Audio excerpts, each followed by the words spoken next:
Aujourd'hui, j'ai reçu un colis incroyable de Cartouches Escompte. Donc, Cartouches Escompte, c'est un magasin d'imprimantes et d'imprimantes 3D qui est situé à Québec. Ils ont décidé de m'envoyer une magnifique Creality CR10 Smart. Donc, je tiens à dire que j'ai pas été payé pour faire cette vidéo-là. Ils m'ont seulement envoyé l'imprimante et ils m'ont dit de faire ma revue sincère et honnête. Donc, aujourd'hui, on va faire le unboxing, on va faire l'assemblage et les premières impressions. Puis, dans exactement 2 semaines, je vais poster ma revue complète de cette merveilleuse imprimante. Donc, sans plus tarder, let's go, man! On ouvre ça, cette boîte-là. On va ouvrir ça, donc le packaging est vraiment très beau. Comme avec toutes les imprimantes de Creality, pour de vrai, leur packaging est sacoche. Donc on a un petit manuel d'instruction, une petite bobine de filament. Vous savez ce que j'en pense du filament qui vient avec les imprimantes? On peut, là, une petite spatule aiguisée. Des petits morceaux, je pense que c'est pour l'extrudeur. Ici, on a nos renforts. Ça, je trouve ça très cool qu'on ait des renforts qui viennent avec l'imprimante. Surtout pour des imprimantes de cette grosseur-là, c'est très utile pour la rigidité. Le truc pour tenir le spool. Puis comparativement aux autres holders de spool qui sont cheap, lui, il y a vraiment un bearing à l'intérieur pour être sûr que ça tourne très bien. C'est la première fois que je vois une imprimante avec un spool holder qui a un bearing à l'intérieur. Oh, ça, c'est l'écran tactile. Donc, on a un très gros écran tactile. Des petites vis. Je pense que c'est tout pour la première étape. Donc, on arrive au vif du sujet, la bête. On a une pièce de l'assemblage. J'aime comment l'axe de X, l'axe de Z, c'est déjà tout préassemblé. Sur d'autres des imprimantes Creality comme la N23 par exemple, faut qu'on monte l'axe de X, faut qu'on monte l'axe de Z. Donc là, pour sortir la base, je vais juste mettre la boîte à terre. C'est pas léger. La petite base. Donc déjà là, avant de commencer, le design de cette imprimante-là est incroyable. Les angles, la façon que le visuel est construit, pour de vrai, j'adore déjà. Les connecteurs me semblent être très durables.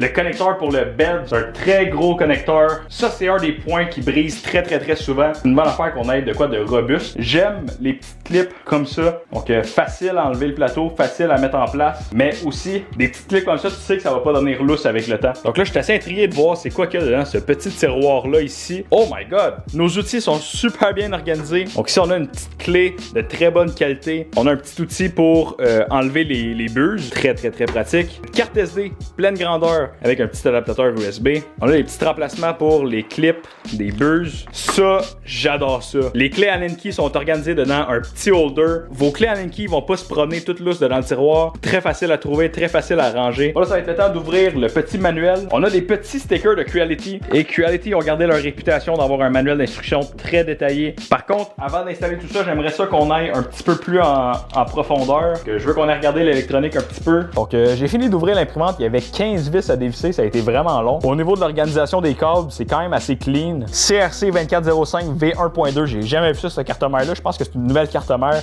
Ici, ces petits câbles-là, je trouve qu'ils ont quand même pas mal de tension. On a notre alimentation qui arrive ici. Ça passe par un relais. Ça, c'est vraiment cool parce qu'on peut éteindre l'imprimante sans nécessairement venir éteindre la switch en arrière. On a un petit power supply assez slim. On dirait un power supply Meanwell, mais il est brandé Creality. Donc, je sais pas s'ils ont juste rebrandé un power supply Meanwell ou s'ils se sont mis à faire des power supply. Ça, je suis pas trop sûr c'est quoi exactement, à quoi ça sert ce petit board-là. Mais ça a l'air d'être un board Wi-Fi. Parce que c'est une imprimante qui est connectée Wi-Fi. C'est une imprimante qu'il y a la possibilité de se connecter au réseau, se connecter Octopi directement. Donc, avec cette imprimante-là, vraiment pas besoin d'acheter un Raspberry Pi. C'est tout déjà dedans l'imprimante. J'aime le petit call-out qu'on a ici pour faire passer les fils. Donc, ça, c'est une petite attention aux détails qui est quand même assez cool. Donc, on a vraiment tous les fils. Ils ont des petits connecteurs. C'est vraiment super tight. J'ai pas peur qu'il y ait un fil qui se déconnecte pendant que ça l'imprime puis que ça pogne en feu. J'aime toujours ça prendre un look à mon électronique avant de mettre de l'électricité là-dedans puis de faire pogner la maison en feu. Mais ça, c'est très rassurant. Donc là, on va venir visser l'assemblage de Z sur l'imprimante. Je viens du montage ici, je veux juste dire que j'ai monté l'axe de Z à l'envers.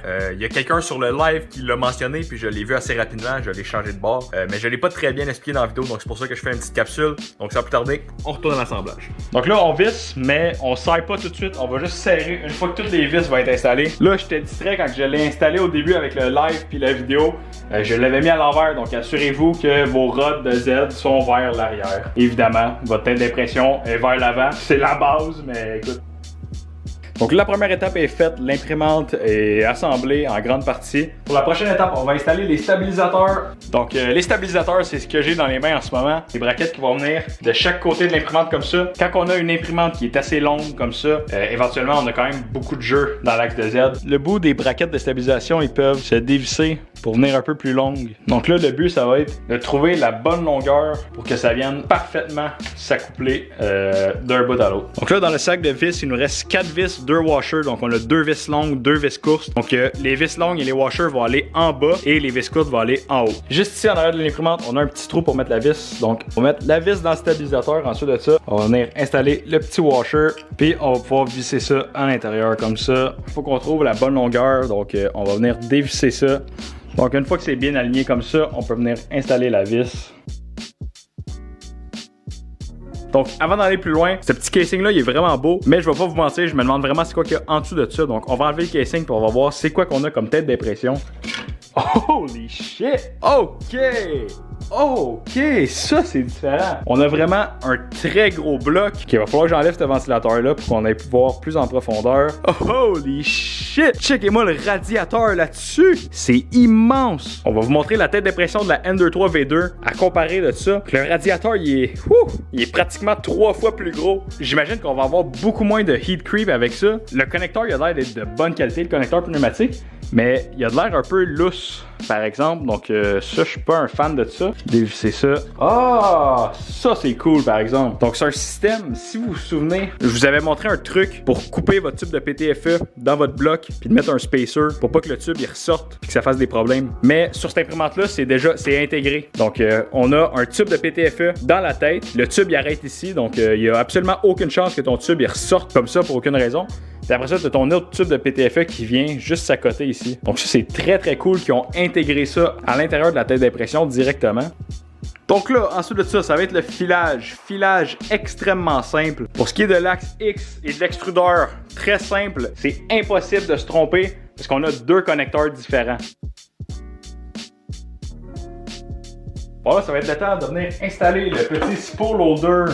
Bon, pour le spool holder, on va venir lousser un peu nos petites vis ici avec nos T-nuts. Puis là, on va venir insérer les noix en T dans les extrusions d'aluminium. Ça peut être un petit peu dur à aligner comme du monde. Puis là, pour les mettre en place, on a juste besoin de venir visser la vis. Bon là, après ben du gossage, j'ai réussi à installer le petit holder de filament. Maintenant, il reste juste à mettre la grosse écran tactile. On va venir connecter le connecteur. Ensuite de ça, on a 3 vis, puis on a 3 emplacements. Donc on va juste venir et c'est bien en place, c'est là, ça bouge pas. Donc juste comme ça, notre imprimante est assemblée puis on est prête à faire nos premières impressions.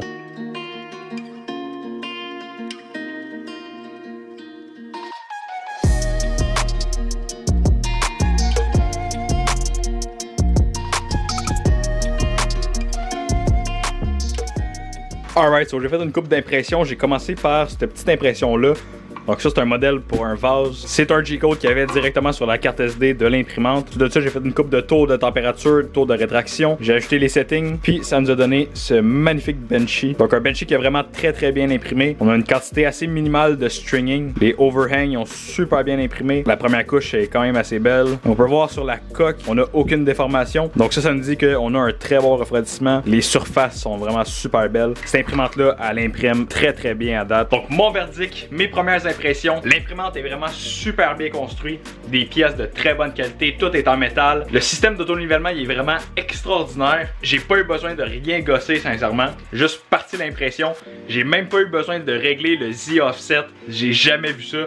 Même les Prusa qui ont des très bons systèmes d'auto-nivellement, faut toujours ajouter le Z-offset. Celle-là, on n'a pas besoin de... En tout cas, peut-être que vous allez avoir besoin d'ajouter le Z-offset, mais moi j'ai pas eu besoin personnellement. Les premières couches sont parfaites à tous les coups. Aucun cassage de tête. À date, je suis vraiment extrêmement impressionné avec cette imprimante-là. Mais je veux quand même me laisser un bon 2 semaines pour la tester bien comme faut. Je veux tester d'ailleurs la connectivité Wi-Fi que j'ai pas testé encore. Je veux tester des plus gros prints. Je veux tester du PETG. Donc on va faire des tests plus extensifs. Puis dans 2 semaines, je vais faire une revue complète et détaillée de la CR10 Smart. Donc merci beaucoup d'avoir écouté la vidéo. Si vous êtes rendu jusqu'ici, vous êtes des vrais. Laissez-moi savoir dans les commentaires. Écrivez-moi c'est quoi vos modèles d'imprimante. Si vous en avez pas, écrivez que vous en voulez une.